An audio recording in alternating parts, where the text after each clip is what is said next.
আজি পুনৰ বান বিধ্বস্ত শিৱসাগৰ আৰু চৰাইদেউত ভ্ৰমণ কৰিছে মুখ্যমন্ত্ৰী ডক্টৰ হিমন্ত বিশ্ব শৰ্মাই। এই মুহূৰ্তত গৈ বানে বিধ্বস্ত কৰা নেপালী খুঁটিত উপস্থিত হৈছেগৈ মুখ্যমন্ত্ৰী ডক্টৰ হিমন্ত বিশ্ব শৰ্মা। এয়া আমি আপোনালোকক দেখুৱাইছোঁ, এখন ট্ৰেক্টৰত উঠি মুখ্যমন্ত্ৰীগৰাকী এই মুহূৰ্তত গৈ উপস্থিত হৈছেগৈ নেপালী খুঁটিত। তেওঁলোকক কি ধৰণেৰে ক্ষতিপূৰণ দিব পৰা যায়, তেওঁলোকক কি ধৰণেৰে পুনৰ জীৱনটো আৰম্ভ কৰিবলৈ এটা পথ দেখুৱাব পৰা যায়, সেই সন্দৰ্ভত হয়তো আগন্তুক দিনত মুখ্যমন্ত্ৰীগৰাকীয়ে চিন্তা চৰ্চা কৰিব। এয়া নেপালী খুঁটিত গৈ দুখন ট্ৰেক্টৰত মুখ্যমন্ত্ৰী আৰু মুখ্যমন্ত্ৰীৰ সহযোগী কেইবাগৰাকীও মন্ত্ৰী বিধায়ক উপস্থিত হোৱাৰ মুহূৰ্তৰ দৃশ্য আপোনালোকক দেখুৱাইছোঁ। যদুমণি শইকীয়া নেপালী খুঁটিৰ পৰা এই মুহূৰ্তত আমাৰ সৈতে সংযুক্ত হৈছে। যদুমণি, মই আপোনাৰ কাষলৈ আহিছোঁ। আপোনালোকে দেখিছে এই দৃশ্য, মুখ্যমন্ত্ৰী ডক্টৰ হিমন্ত বিশ্ব শৰ্মা এই মুহূৰ্তত বানে আটাইতকৈ বিধ্বস্ত কৰা নেপালী খুঁটিত উপস্থিত হৈছেহি। তেওঁ এখন ট্ৰেক্টৰত উঠি আহিছে। তেওঁৰ সৈতে আছে মন্ত্ৰী কেশৱ মহন্ত আৰু তৰংগ গগৈ আছে বিধায়ক, আৰু কেইবাগৰাকীও তেওঁৰ বিধায়ক আছে। ময়ূৰ বৰগোহাঁই আছে স্থানীয় বিধায়ক, পীযুষ হাজৰিকা আছে।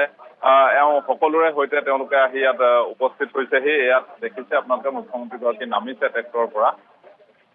নামি ইয়াত কালিৰ ভিতৰতে এটা আশ্ৰয় গৃহ আচলতে ইয়াত নিৰ্মাণ কৰা হৈছিল ইয়াৰ বানাক্ৰান্ত লোকৰ আশ্ৰয়ৰ বাবে। তাত আহি তেওঁ যিসকল বানাক্ৰান্ত ইয়াত গোট খাইছেহি আজি নেপালী খুঁটিৰ অঞ্চলটোৰ বহু সংখ্যক লোক আহিব পৰা নাই, কিছু সংখ্যক লোক আহিছে। সেই তেওঁলোকৰ ওচৰলৈ মুখ্যমন্ত্ৰীগৰাকী আহিছে আৰু খবৰ ল'বলৈ আহিছে। আপোনালোকে দেখিছে সেই আশ্ৰয় গৃহটোতে আজি মুখ্যমন্ত্ৰীগৰাকী আহি উপস্থিত হৈছেহি। তেওঁ ইতিমধ্যে বানাক্ৰান্ত লোকসকলৰ সৈতে মত বিনিময় কৰিব। বহুখিনি কথা তেওঁ ইতিমধ্যে ঘোষণা কৰিছে, কেনেধৰণে সহায় কৰা হ'ব, কেনেধৰণে পৰৱৰ্তী পদক্ষেপ কি গ্ৰহণ কৰা হ'ব, এই সকলোখিনি ইতিমধ্যে ঘোষণা কৰিছে। মন্ত্ৰীত্ব আলোকে আপোনালোকক দেখুৱাবলৈ চেষ্টা কৰি আছে মুখ্যমন্ত্ৰীগৰাকীয়ে।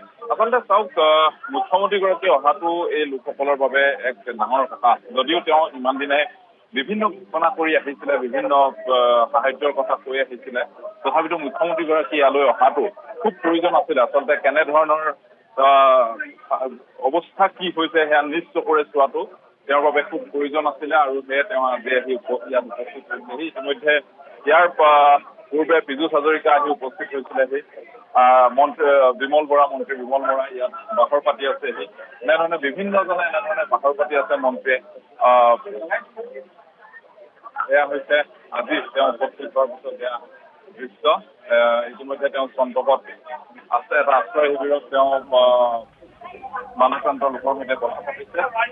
তাৰপিছতে আহি উপস্থিত হৈছে। যদুমণি, আপোনাক এই মুহূৰ্তত আমি ধন্যবাদ জ্ঞাপন কৰিছোঁ।